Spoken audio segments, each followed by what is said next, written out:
Hello ဒီအခုကတော့ကျွန်တော် ChatGPT ပြောပြီးပြီဖြစ်တဲ့အတွက်ကိုကျွန်တော် Gemini ကိုပြောပြမယ်ဒီ Gemini ရဲ့ပထမဆုံး feature ကဒီမှာ deep research ဗျာ deep research ကတော်တော်လေးမိုက်တယ်ကျွန်တော်တို့ဒီဥပမာတချို့ဆိုရင်ကျောင်းသားတွေအဲ့လိုသူတို့စာတန်းပြုစုရတာရှိအဲ့လိုနေရာမှာဆိုဒီကောင်တုံးကတော်တော်မိုက်တယ်ဥပမာ Zuckerberg အကြောင်းတို့ Elon Musk အကြောင်းတို့โอเคကျွန်တော်သူ့ကိုမေးလိုက်မယ်နော်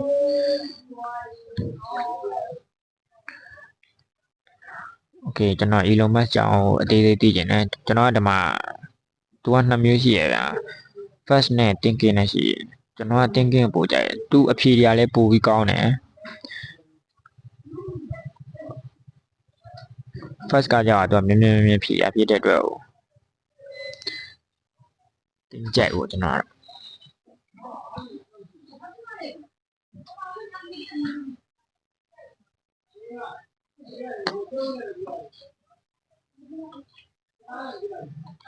โอเคဒီမှာဒါဆို Elon Musk ကြောင်းအသေးစိတ်ကိုသူကဟိုလုပ်ပြီးအဲ့တော့ကျွန်တော်က step research ဆိုပြီးတော့သူ့ရှာခိုင်းလိုက်မယ်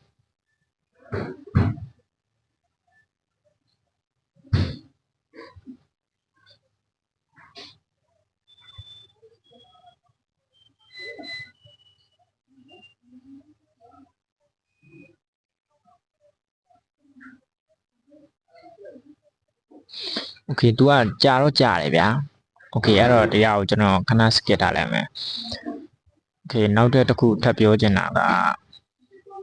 ပြီးမှပြန်ဝင်ကြည့်လိုက်မယ်နော်ဒီကနောက်တစ်ခုကဒီ setting ထဲမှာပေါ့ setting နဲ့ဒီမှာ personal contact ဆိုတာဆွမ်းနာကျွန်တော်တို့ ChatGPT ရဲ့ control instruction လို့ပဲဗျာဒီမှာဒါဆိုကျွန်တော်ထည့်ပေးရတဲ့ instruction တွေရှိရင်ဒီမှာထည့်ပေးရတဲ့သူအဖြေတွေကပိုပြီးကောင်းသွားမှာပေါ့ကိုနဲ့ကြက်ရထည့်ပေါ့ဗျာနောက်တစ်ခုကဒီမှာ connected app ဒီကောင်ကသုံးတဲ့လို့မိုက်တယ်ဗျာဒီမှာဆိုကျွန်တော်ဒီမှာ Google Workspace တစ်ခုလုံးကျွန်တော် connect လုပ်ထားတယ်အဒီမှာကျွန်တော်ကဒီ new chat ကနေပြီးတော့ဥပမာ app နဲ့ကျွန်တော်ဒီမှာ Gmail ကိုတွားပြီးတော့ okay ကျွန်တော်သူ့ကိုတော့မေးလိုက်မယ်ဒီနေ့ဗာမေးတွေရောက်လာတယ်ပေါ့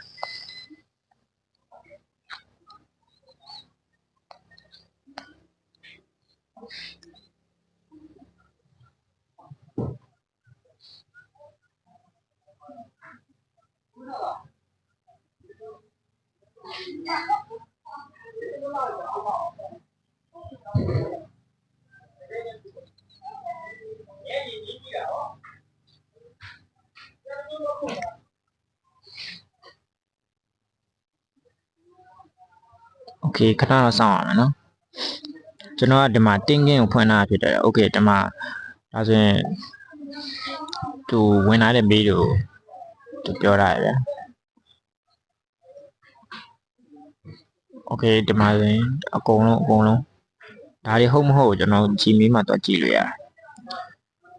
ကျွန်တော်တို့ Gmail ရဲ့ဒီမှာဒါဆိုရင်ဝင်လာတဲ့ mail ရှိမယ်ဟုတ်တယ်ဗျာဒါဆိုမှန်တယ်ဗျာပြီးရင်ကျွန်တော်တို့သုံးလို့ရတာဘာရှိသေးလဲကျွန်တော် main Gmail နဲ့တချို့ note တွေကကြတော့ကျွန်တော်စီမှာမှတ်ထားတာဖြစ်တဲ့အတွက်ကိုကျွန်တော်မပြတော့ဘူးဗျာကျွန်တော်တခြားအကောင့်နဲ့ပြမယ်ဥပမာကျွန်တော်ဒါဖွင့်လာလိုက်ရင်ကြည့်လိုက်မယ်နော်โอเคကျွန်တော်မဖွင့်တော့ကျွန်တော် connect လုပ်လိုက်ပြီ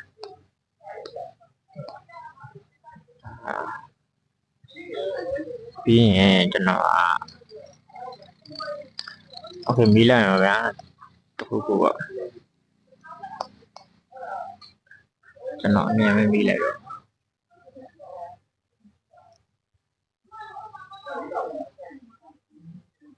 โอเคဒီဟာကိုကျွန်တော်ကဒီသူ့ကိုဒီ Google Key ထဲမှာတင်ပေးပါဆိုပြီး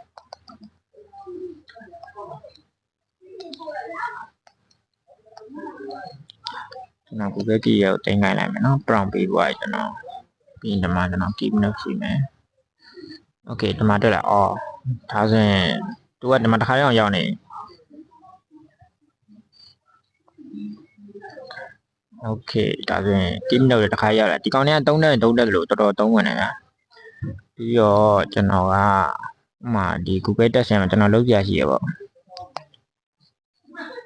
နောက်ပြန်နေ့လေပေါ့မထည့်တော့နောက်ပြန်လုပ်ပြရှိရ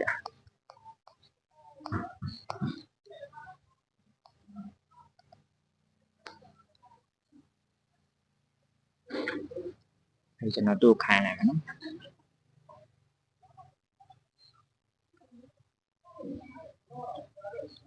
โอเคဒီမှာကျွန်တော်ကမြန်မာလူကြီးဖြစ်တာ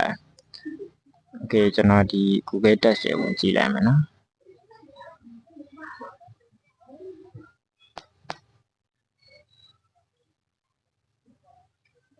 โอเคကျွန်တော်အကောင့်ပြောင်းလိုက်မယ်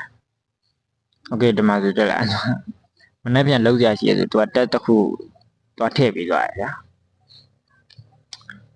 ကျွန်တော်ပြချင်တာတော့အဓိကတရားပဲကျွန်တော်တို့အခုမှဒီကျွန်တော်တို့မေးထားတဲ့ဖြေတွေကြိုက်လို့ကျွန်တော် drive တဲ့ပုံတွေကို drive တဲ့သွားတင်ကျင်တာဖြစ်ဖြစ်โอเค document တွေကိုပဲသွားပြီးတော့တင်ကျင်တာဖြစ်ဖြစ်ဒါမျိုးဆိုသုံးလို့ရတယ်ဗျာဒီ feature တော်တော်လေးမိုက်တယ်ပေါ့โอเคနောက်တစ်ခုဒီဟာပြောပြီးဖြစ်တဲ့ဆန္ဒ research ကရပြီလားမသိဘူးโอเคသူကတော်တော်ကြာတယ်ဗျာသူကဘယ်လိုပြောဒီ research လို့မျိုးပဲသူကတေးစိတ်အချက်လက်တွေကို research လုပ်တာဖြစ်တဲ့အတွက်တော်တော်လေးကြာတယ်အဲ့ဒါစမ်းသုံးကြည့်ကြပါနောက်တစ်ခုကဒီမှာ canvas ဒီ video တွေ image တွေလောက်တာတော့ကျွန်တော်ကအထူးတလဲပြောပြကြမလို့တော့เนาะโอเค canvas မှာတော့သူကရှင်းတယ်ဗျာလွယ်လွယ်လေးပဲโอเคကျွန်တော်တင်ပြောင်းတာဥပမာโอเคပုံစားနေ image to pro ဒီမှာ report ready ရဲ့သူက note တက်လာကျွန်တော်တစ်ခုပါခန့်ရမယ်ဆိုရင်โอเคပုံထည့်ပေးရနဲ့ contact ရေးပေးရ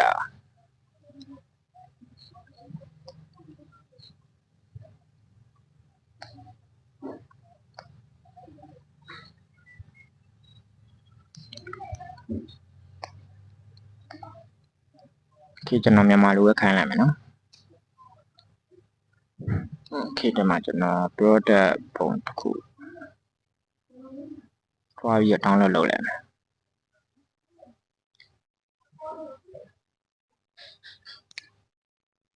โอเคကျွန်တော် download လုပ်ပါဒီကောင်နဲ့ကြာမှထင်တယ်โอเคဒီမှာ Elon Musk ကလည်းရပြီလို့ပြောတယ်โอเคဒီမှာဒါဆိုသူ Elon Musk အကြောင်းသူအသေးစိတ်တွေရေးပေးတာရယ်သူဘယ်ခုနှစ်မှာဘယ်လုပ်တွေလုပ်ခဲ့တယ်ဆိုတာအစ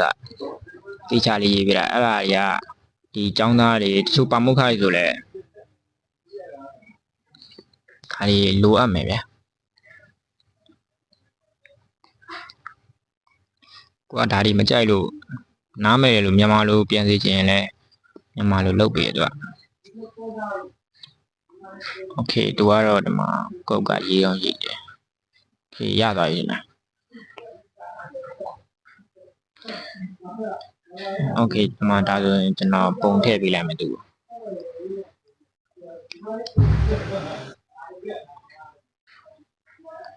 โอเคဒါဆိုကျွန်တော်ပုံထည့်ပေးရနဲ့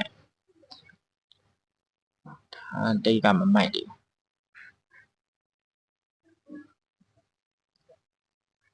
ကျွန်တော်ပြင်စရာကြီးတော့ရှိသေးရပါဗျာဒီလိုမျိုး application ဖန်တီးလို့ရတယ်ဆိုတော့ကျွန်တော်ပြချင်တာပါ